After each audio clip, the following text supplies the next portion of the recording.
So my presentation is on The Island, or Island magazine. So just a little bit about Island magazine. It's based in Hobart, which is in Tasmania, but it was formerly known as the Tasmanian Review. That was changed after only 5 issues to the Island magazine, just due to the national scope of Australia being an island. It's been evolving since 1979, so it's been going for a long time. It's a non-profit arts organisation with a volunteer board, and it prints quarterly of ideas, writing and culture. That's basically their motto. Contributors. So I love this idea that Island magazine's readers are essentially their writers too. So what happens is you subscribe to Island magazine, and that's $49.95, I think, to subscribe.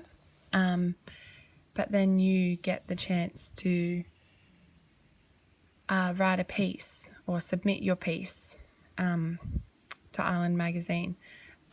They do take non-subscribers as well, but what happens is if you are a non-subscriber and your piece does get chosen for the magazine, you get paid $200. If you are a subscriber. If you're not a subscriber, you get paid $150, and they take out that $50 and they make you a subscriber to the magazine. And this just helps to increase the amount that they can pay their writers, and it helps the flow of their magazine as well. So it sort of goes round. So the content. It's really been hard for me to actually find Island magazine without subscribing. So I could only really base it on what has been said on the website. But Island magazine content includes poetry, short fiction, interviews, commentaries as well, and essays. Their main focus is to write about our national and international culture, which challenges readers and produces high quality advertisement as well. So they're big with advertising quality advertisements for their partners, so that their brand can be seen and appreciated.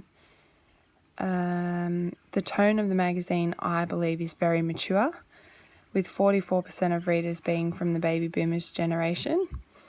85% of Island readers have a university education, with 50% holding a postgraduate degree. So that's just a little FYI fun fact for you. What do I think Island magazine is about? Or, I think they're very niche. So they're in a very comfortable position in life while still moving forward and continually growing. Statistics are proving that Island social media followers and subscribers have increased by 145% since 2015. It's very inclusive as well. So what is specified in their magazine is what you get. They've always got a table of contents in each issue, which are essays, interviews, commentaries, art, design, fiction, and poetry. And it also includes non-subscribers to be able to publish their work in their magazine, like I said. And I feel like they're very traditional. So, they've got the constant content, the belief that literature is in bookstores, libraries, living rooms, and they're actually a print-only magazine, which gives it a traditional feel, I think.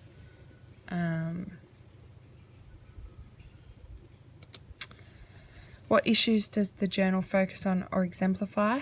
Again, it was very hard for me to actually get an issue and be able to go into depth with it.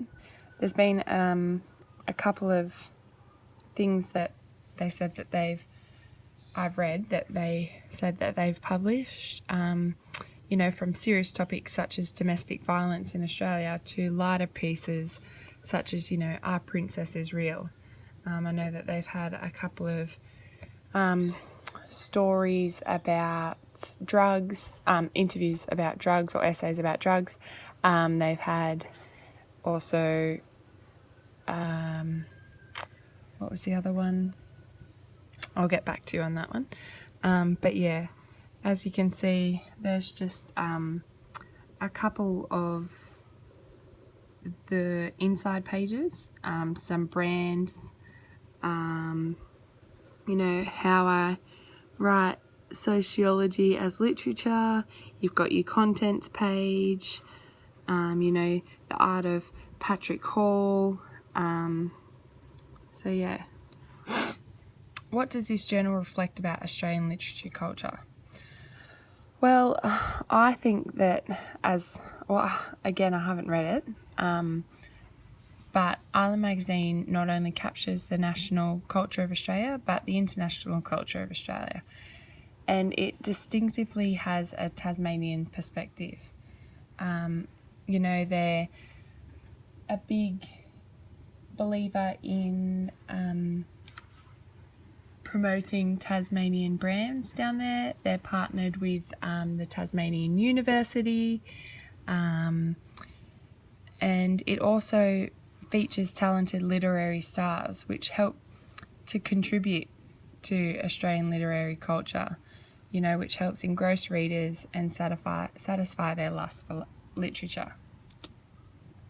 How does this journal contribute to debates issues regarding Australian literature?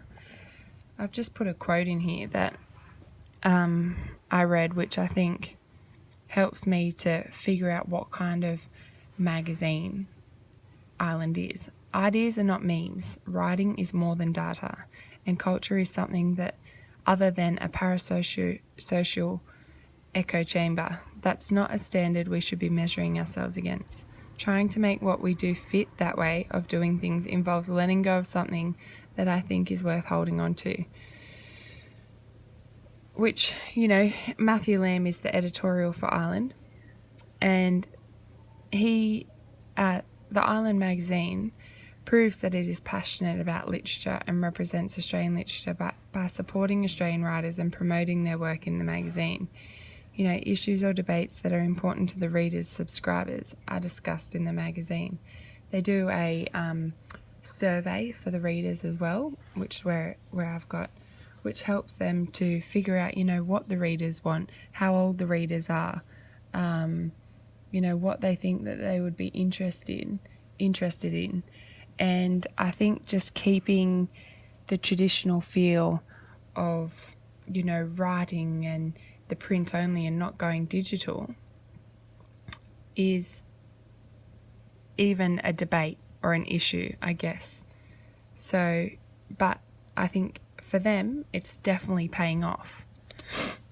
What sets this journal apart from others in the Australian literary journal scene? So, as I said, Island Magazine is digital free and print only. They do have a social media network, which is they have Twitter, they have Instagram, and they have their website. Instagram, has snippets of their quarterly magazines and what you can find in them, which does help. They have stockists, which stock their magazines. And they're just dedicated to high quality advertisement and share the common goal to promote, the arts facility in Australia, I guess. Would you recommend this journal to your peers for research in this class? Look, I definitely would. Actually, I've written I would not, only because we are a 21st century, we're 21st century in 21st century, and it is very hard for me. I've gone to 4 newsagents now to try and find this magazine, and if I need something that's in a journal to be able to use for research, then digital is the way to go. For me, for the younger generation, I think.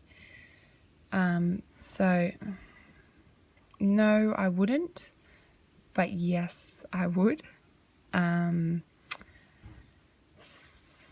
And I didn't really want to pay $50 to become a subscriber. So yeah. Are there any other significant or interesting issues arising from your examination of this literary journal? So I just got some facts from the Island website, which helps you to, I guess, see what kind of literary journal they are. So 33% of readers are located in Tasmania. 66.5% of readers are female.